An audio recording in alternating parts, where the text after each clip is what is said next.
السلام علیکم ورحمۃ اللہ وبرکاتہ۔ الحمدللہ رب العالمین والصلاة والسلام علی رسولہ النبی الکریم، اما بعد، اعوذ باللہ من الشیطان الرجیم۔ لن ینال اللہ لحومہا ولا دماؤہا ولکن ینالہ التقوی منکم۔ میرا نام شفیق عالم خان جامعی ہے اور میں جمعیت اہل حدیث کا امیر ہوں۔ الحمدللہ ابھی ہم ان ایام میں داخل ہونے جا رہے ہیں جن ایام کی شریعت میں بڑی فضیلت بیان کی گئی ہے۔ یہ ایام ذی الحجہ ہیں۔ اللہ تبارک و تعالی نے ان ایام کے تعلق سے فرمایا والفجر ولیال عشر، کہ یہ راتیں بڑی فضیلت والی راتیں ہیں اور اللہ تبارک و تعالی نے ان کی قسم کھائی ہے، اور اللہ کے نبی صلی اللہ علیہ وسلم نے ان ایام کو عبادت کے لحاظ سے عظیم ایام بتایا ہے۔ ان ایام میں کثرت سے نفلی عبادتیں کی جانی چاہیے۔ اسی میں 9 ذی الحجہ کو عرفے کا روزہ رکھنا ہے، اور 10 ذی الحجہ سے 3 دن یعنی 11، 12 اور 13 کی عصر تک قربانی کرنا ہے۔ ان کو ایام تشریق کہتے ہیں۔ نبی صلی اللہ علیہ وسلم کا عید کے دن آپ کا یہ معمول تھا کہ آپ جیسے عید الفطر میں نماز عید کو جانے سے پہلے طاق عدد کھجور کھا کر جایا کرتے، لیکن عید الاضحیٰ میں آپ کوئی چیز نہیں کھاتے۔ نماز عید کے بعد سب سے پہلے آپ اپنے جانور کو ذبح کرتے اور اس کے بعد آپ کھانے سے فارغ ہوتے۔ تو یہ عید کا دن، عید الاضحیٰ، یوم النحر، 10 ذی الحجہ بڑی فضیلت والا دن ہے، اور اس دن ابراہیم علیہ السلام کی یاد کو تازہ کیا جاتا ہے۔ ابراہیم علیہ السلام کی زندگی کو جب ہم دیکھیں گے، آپ کی ساری زندگی قربانیوں میں گزری، آزمائشوں میں گزری۔ ابراہیم علیہ السلام ہر چیز کے لیے تیار ہو گئے، یہاں تک کہ ایک وقت ایسا آیا اللہ تبارک و تعالی نے آپ کو خواب کے ذریعے سے بتایا کہ آپ اپنے بچے کو ذبح کر رہے ہیں۔ انبیاء اکرام کے خواب سچے ہوا کرتے ہیں۔ یہاں پر آپ نے اللہ کے حکم کو پایا اور اپنے لخت جگر کو ذبح کرنے کے لیے تیار ہو گئے۔ میں ایک بات آپ کو بتا دوں، ابراہیم علیہ السلام کو ایک عرصے دراز کے بعد یہ اولاد ہوئی، اور آپ نے رب سے مانگی رب حب لی من الصالحین، اے اللہ مجھے ایک صالح لڑکا عطا فرما۔ اللہ تبارک و تعالی نے آپ کو صالح ہی نہیں بلکہ بردبار لڑکا دیا۔ فبشرناہ بغلام حلیم، ہم نے آپ کو ایک بردبار لڑکے کی بشارت دی۔ جب یہ لڑکا چلنے پھرنے دوڑنے کے لائق ہو گیا، اللہ تبارک و تعالی نے آپ کو خواب میں دکھایا کہ آپ اس کو ذبح کر رہے ہیں۔ آپ آ گئے، بچے کے سامنے اس مسئلے کو رکھا، وہ فرما بردار بیٹا، وہ بردبار بیٹا اس کے لیے تیار ہو گیا۔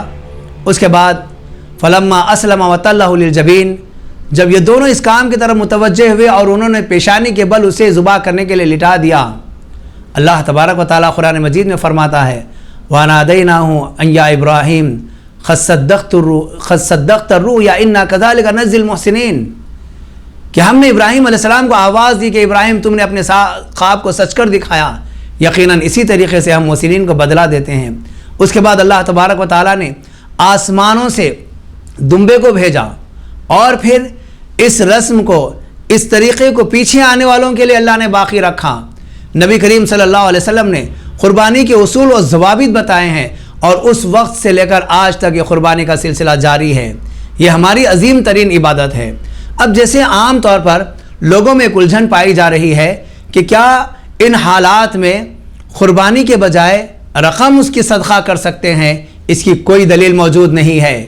یہ جو حالات ہیں، سابقہ ہم تاریخ اٹھا کر دیکھیں، اس سے سنگین حالات مسلمانوں پر آئے ہیں، اس سے بڑی بڑی مصیبتیں مسلمانوں پر آئی ہیں، مسلمان اس سے عظیم ترین آزمائشوں سے گزرے ہیں، لیکن کہیں پر بھی مسلمانوں نے عبادتوں کے اندر کوئی تغیر نہیں لایا۔ قربانی ایک عبادت ہے، قربانی کی جانی چاہیے، اور اس کے اصول و ضوابط بتا دیے ہیں۔ اللہ کے نبی صلی اللہ علیہ وسلم نے فرمایا اگر کوئی استطاعت والا ہے اور اس کے باوجود وہ قربانی نہیں دیتا ہے تو ہمارے مصلی کے قریب نہ آئیں۔ نبی کریم صلی اللہ علیہ وسلم نے نماز عید کے بعد قربانی دینے کی تعلیم دی ہے۔ اگر کوئی جانور ذبح کر رہا ہے، نماز عید سے پہلے اگر اس نے ذبح کر دیا، آپ صلی اللہ علیہ وسلم نے فرمایا کہ اس بندے کی قربانی بھی نہیں ہوئی، کیونکہ اس نے نماز عید سے پہلے ادا کی۔ یہ عام صدقوں میں سے ایک صدقہ شمار ہوگا۔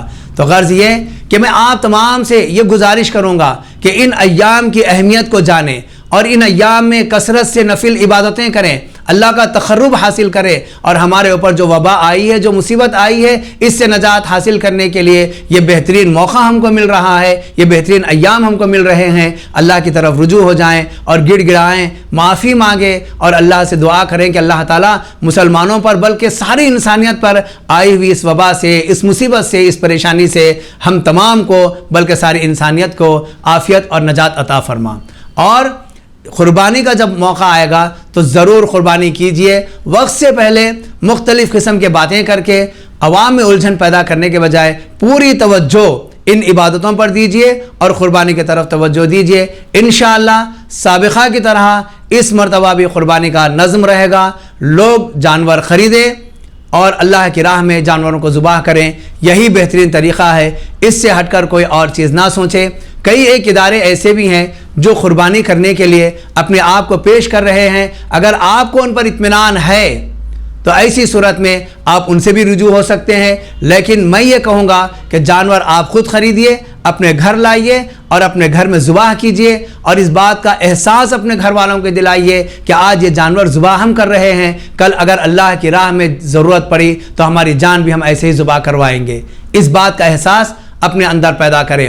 اور یہ بات میں نے آپ کے سامنے سورہ حج کی جو آیت تلاوت کی ہے، یہ بات آپ کے سامنے رکھ دوں۔